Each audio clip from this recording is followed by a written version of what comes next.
Assalamualaikum warahmatullahi wabarakatuh. Perkenalkan, nama saya Ariski Saputra, NIM 18053004. Pada kali ini saya akan mencoba untuk menjelaskan hasil observasi saya dalam telaah kurikulum di sebuah sekolah SMA Negeri 1 Batanganai, di mana dalam pembelajaran pendidikan agama Islam tentang rancangan pembelajarannya.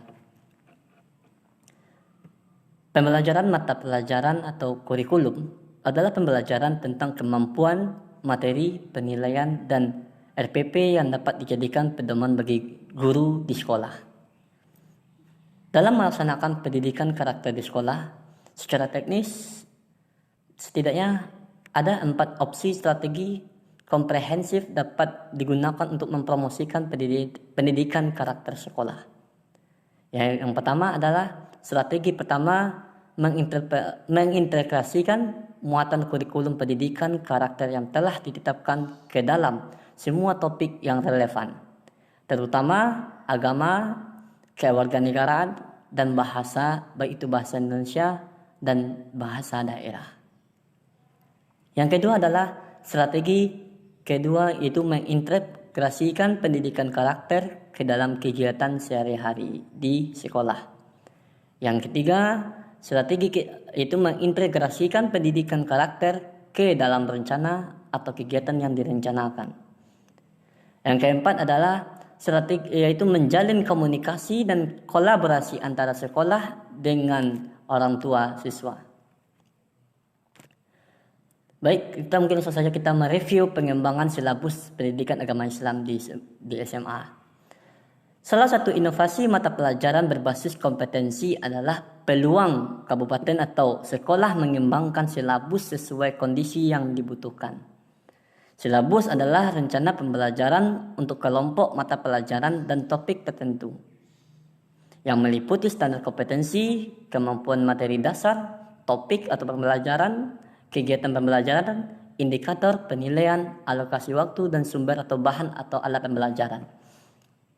Silabus tersebut mengubah standar kompetensi dan kemampuan dasar menjadi topik pembelajaran, kegiatan pembelajaran, dan indikator pencapaian kemampuan. Untuk evaluasi pengemasan silabus ditentukan berdasarkan prinsip keterbacaan, kepraktisan, serta kemudahan dibawa dan disimpan. Istilah silabus mengacu pada produk pengembangan mata kuliah berupa SK dan KD.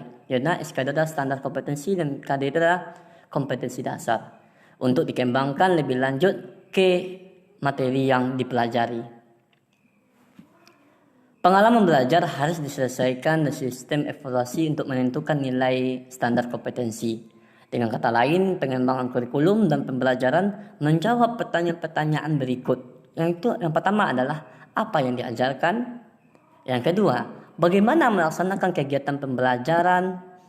Yang ketiga, bagaimana mengetahui apa yang telah dicapai standar kompetensi dan kompetensi dasar. Berikut adalah prinsip-prinsip yang harus dipegang oleh guru saat menyusun silabus. Yang pertama adalah sains.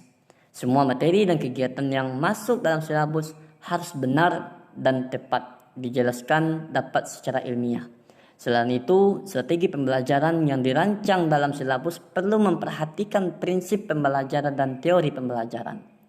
Yang kedua adalah relevan, di mana adalah jangkauan ekspresi, kedalaman, kesulitan, urutan isi silabus harus disesuaikan dengan tingkat perkembangan fisik, intelektual, sosial, emosional, dan spiritual siswa.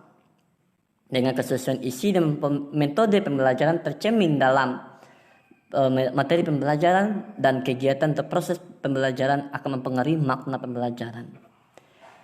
Yang ketiga adalah sistematis, yaitu komponen silabus secara fungsional dihubungkan satu sama lain untuk mencapai kompetensi, standar kompetensi, dan kompetensi dasar menjadi acuan utama dalam penyusunan silabus. Yang keempat adalah konsisten kompetensi dasar, indikator, materi pembelajaran, kegiatan pembelajaran, sumber belajar, dan teknik dan metode evaluasi memiliki hubungan yang konsisten. Yang kelima adalah cukup atau cakupan indikator, materi pembelajaran, kegiatan pembelajaran, sumber belajar, dan teknik sistem evaluasi sudah cukup untuk mendukung terwujudnya kompetensi dasar. Yang keenam adalah cakupan indikator aktual dan konseptual, mana materi pembelajaran, pengalaman belajar, sumber belajar, dan sistem evaluasi dengan memperhatikan perkembangan ilmu pengetahuan, teknologi, dan seni terkini dalam kehidupan nyata dan peristiwa yang terjadi. Yang ketujuh adalah fleksibel, di mana komponen seluruh silabus dapat menampung keberagaman siswa, tenaga pendidik, dan dinamika perubahan kebutuhan sekolah dan masyarakat. Yang kedelapan adalah silabus. Keseluruhan mencakup seluruh bidang kemampuan termasuk kognisi, emosi, dan gerakan mental. Yang terakhir adalah yang kesembilan, desentralisasi, yaitu perkembangan kursus tersebar, artinya kewenangan menyusun silabus tergantung pada daerah masing-masing, bahkan masing-masing di sekolah. Baik, pada penelitian perkembangan RPP, rencana kursus adalah rencana menjelaskan prosedur pembelajaran dan organisasi yang diperlukan untuk mencapai konten yang tercantum dalam standar konten dan keterampilan dasar yang diuraikan dalam garis besar. Ruang lingkup rencana kurikulum yang paling luas itu mencakup satu kemampuan dasar, termasuk indikator atau beberapa indikator, salah satu lebih pertemuan. Rencana pelajaran menguraikan apa yang akan dilakukan guru dan siswa selama proses pembelajaran dalam satu pertemuan atau lebih. Dalam beberapa RPP ada beberapa komponen yang meliputi, yang pertama adalah ID subjek. Yang kedua adalah standar kompetensi, yaitu persyaratan kualifikasi minimal bagi mahasiswa yang menjelaskan tentang derajat penguasaan ilmu pengetahuan dan sikap keterampilan diharapkan dicapai dalam setiap kelas atau semester mata kuliah. Yang ketiga adalah kemampuan dasar.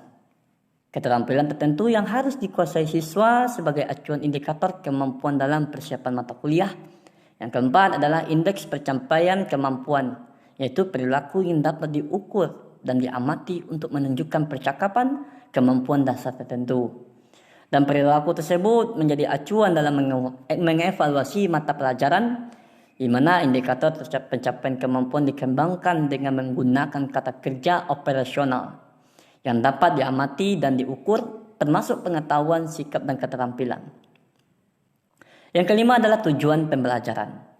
Mendeskripsikan proses dan hasil pembelajaran yang diharapkan dapat diselesaikan oleh siswa sesuai dengan kemampuan dasarnya.